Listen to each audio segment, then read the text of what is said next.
Goota fannifamee oolee gooftichi gooftota haaluma siin godhee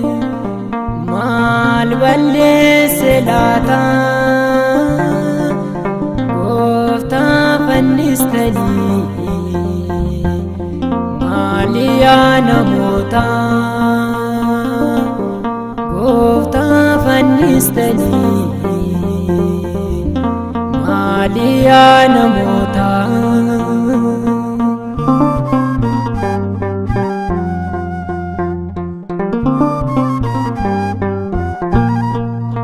Yihuudaa gurguree qarshii soddomatti qabamee ni deeme akka hoolotaatti Hannaa fi Qayaafaan gara lubootaatti itti murteeffame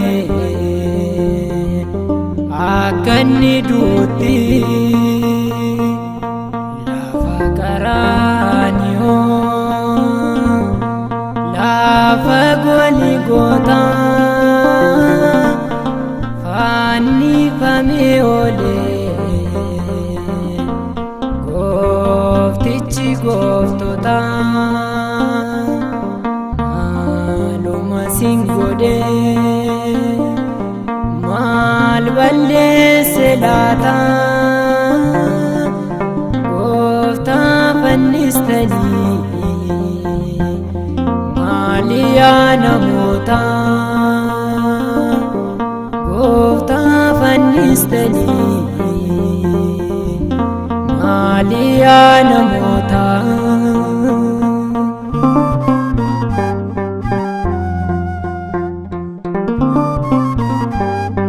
ati yaa Phaawulos nama filatamtee humna kee abdachuun maaliif gooftaa dhiittee humna waaqummaasaa sitti agarsiise kan Damaskoo gubbaatti ofiisi waame kan lafa Qaraaniyoo lafa Gooligoota fannifamee oolee gooftichi gooftota haaluma siin godhee maal balleesse laata gooftaa fannistanii maaliyaa namoota gooftaa fannistanii maaliyaa namoota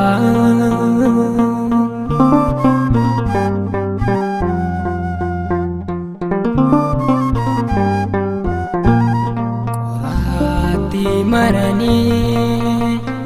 mataarra godhanii uffata sadiimaa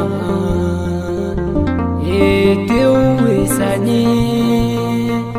fannoo muka jiidhaa isa baachisanii Qaraaniyoo deemanii fiinyoon harkisanii lafa Qaraaniyoo lafa Gooligoota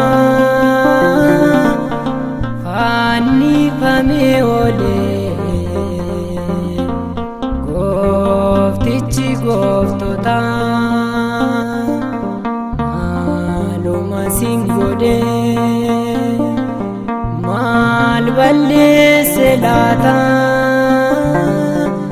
gooftaa fannistanii maali yaa namoota gooftaa fannistanii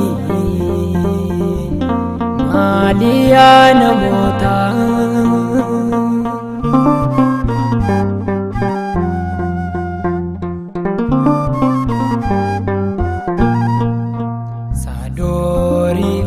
Falador daanati fidera itti rukuchuudhaaf isaan kana jira mismaarota shanan isaan rodaas baanii ittiin fannisanii annoorra baasanii lafa Qaraaniyoo lafa Goligootaa fannifamee oolee gooftichi gooftota maaluma sin godhee maal balleesse laata gooftaa fannistanii maali yaa namoota gooftaa fannistanii maali yaa namoota.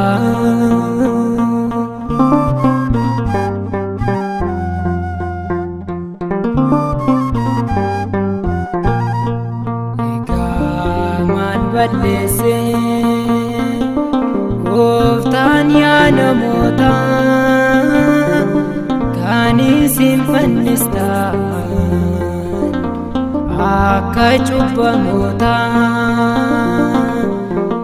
inni garuu yakka keenya dhiisee bittaa diinaa jalaa Si'oolii nu baasee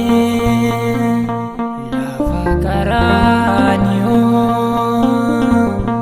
lafa Goligootaa fannifamee oolee gooftichi gooftota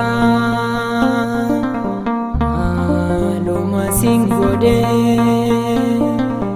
maal balleesse laata gooftaa fannistanii maali yaa namoota gooftaa fannistanii maali yaa namoota.